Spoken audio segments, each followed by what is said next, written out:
Hello drummers, Gary Williams here, your Drumset mastermind and creator of the Drumset Artistry Mastermind Group. It's good to be back talking with you on this Facebook Live.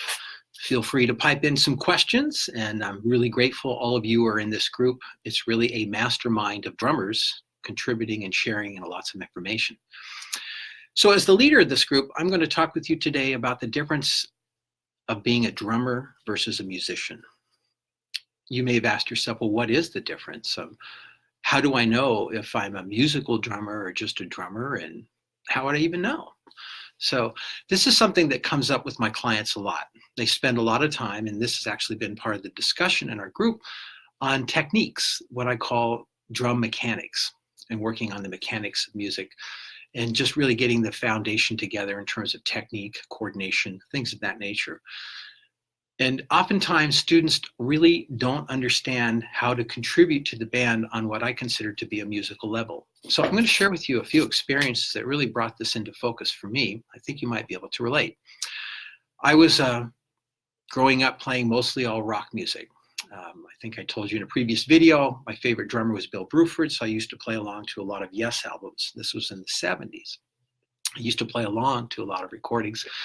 And then I got into the jazz band at school because it's the only ensemble where you can play the drum set. And I wanted to be able to play drum set in school. And yet I'm learning about a style of music that I actually never listened to. In fact, I could honestly say I was in jazz band, but I wasn't really into jazz. And I think I'm kind of speaking to a lot of us that come from more of a social music background, the borrowed term that Jeff Porcaro said. And then we get into the other realms of music that actually had their popular day in the past more so than now. So we don't really hear jazz music. So I'm in this jazz band, and the director is awesome. So he sits down and plays for me almost all the time, the first quarter I'm there, demonstrating exactly how to play these parts as needed. And so by the time we did our first performance, one of these pretty well-known arranger guys and directors named Dave Bardoon came up and really complimented my playing on how I sounded really great. I started feeling guilty. And the reason I started feeling guilty is because pretty much everything I played at that concert was what I was told to play by my jazz studies director, John Mallett.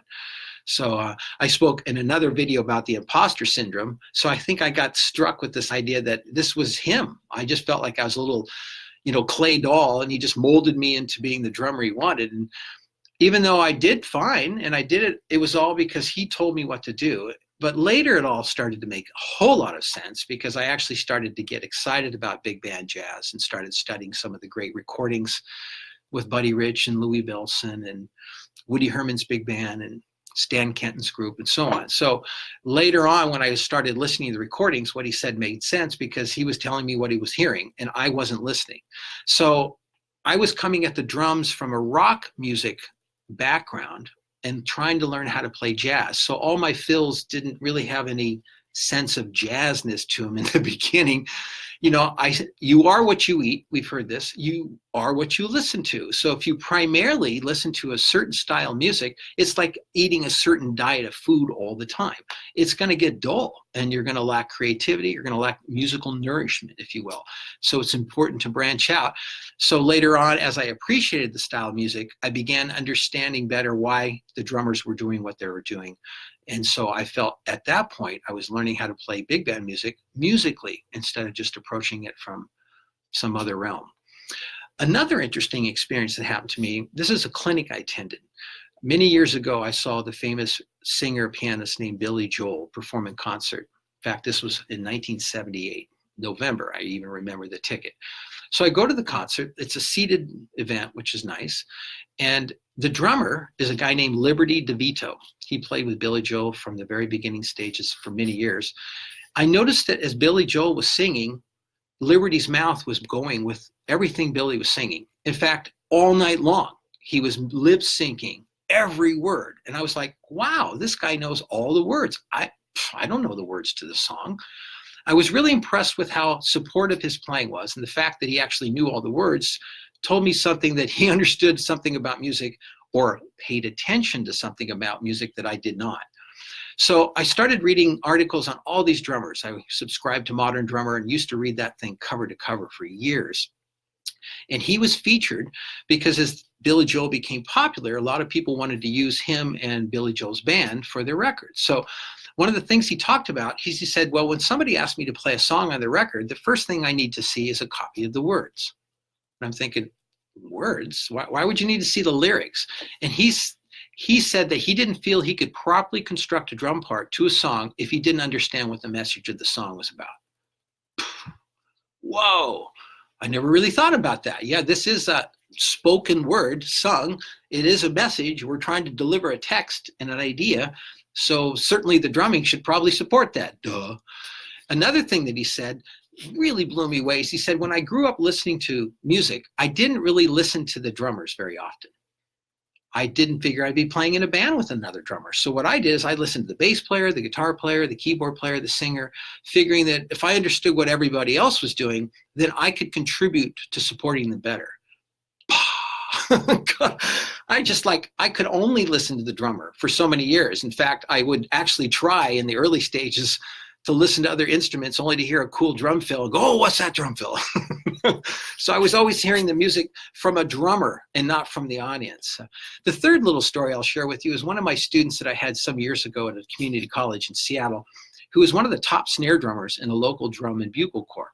So this guy had some serious drum corps international chops, but he wanted to really get into playing jazz music. So one day he comes back to his lesson and I can tell he's kind of down. And we were working on this book called The Art of Bop Drumming by John Riley and going through the comp example exercises. But I said, so what's going on? And he said, well, I just heard a recording of myself playing at a concert the other night. And I go, oh yeah, how was that? He goes, I was really disappointed. And I go, well, what was it that you didn't like? And he goes, well, I came to this realization. I thought, if I can really play the snare drum really good, then that automatically makes me a good musician. And it was like this huge revelation for him to realize that he was thinking about music from a mechanical standpoint. If he could play all these chops that were one-dimensional, meaning on one drum with the same sticks on the same sound, not a multi-dimensional drum set with toms and cymbals and all the things that go into playing a kit, that he could just switch into being a jazz drummer and make it sound awesome. Well, it clearly wasn't going to happen because he did not have jazz music in his diet.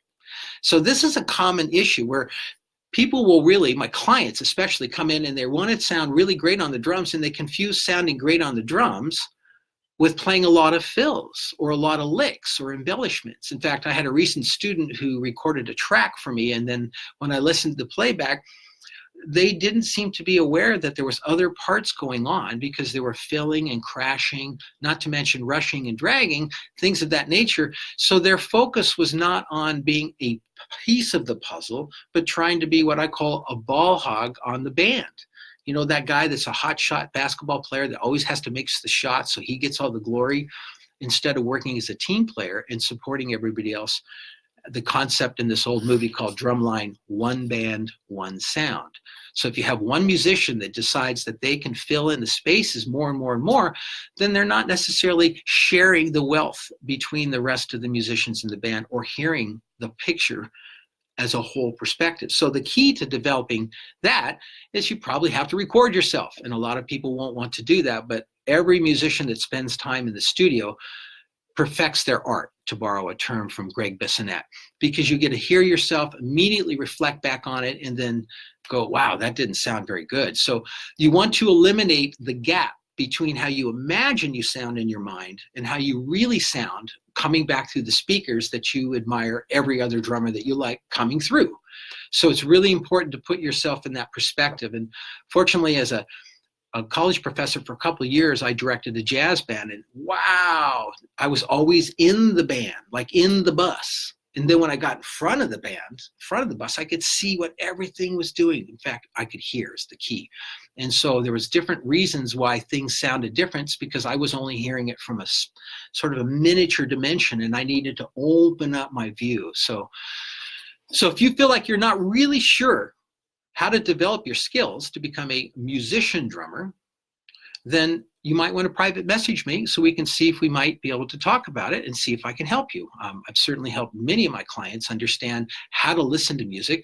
You may be coming from a background where you've been primarily self-taught, no lessons, you don't understand like music theory or scales. I get that. I've been down that road. I didn't understand them. And it's not necessary for you to know all your scales and all these chords and key signatures to be a musical drummer. You just have to be sensitive to song form and structure and what's going on with the other musicians in the band. So this is a more refined subject where we build professional quality sounding drummers rather than guys that can just chop out or play something at a certain BPM. That becomes like a sporting event where we're always dealing with stats. And to me, music is not a competition. It's a collective cooperation. You know, you don't even think about music as a competition, yet people can be very competitive. Maybe they don't see other people that are really great as complimenters, meaning other people that are doing something very nice that they can gain from. Maybe they just see them as competitors. And whatever the situation is, if you would like some help becoming a better musical drummer, as Jeff Hamilton would say, there's two kinds of people that pick the drums. There's drummers that pick the drum, and there are musicians that pick the drums, and we could all hear the difference. Well, I would argue that anybody can become a musician. Even if they come at it from a more mechanical mindset, they can move to a more musical approach to the instrument and actually sound much better, because this is all about great music. So let me know if I can be of service to you, and I will be here. So just private message me, and I'll help you fast track your drumming. Until next time, I'll see you guys on Thursday, and we'll do another private Facebook Live, and bring on some questions if you want, and I'll be happy to answer them. But until then, be nice to yourself, continue practicing, and I will see you guys in the very near future. Take care and have a great day. Bye-bye.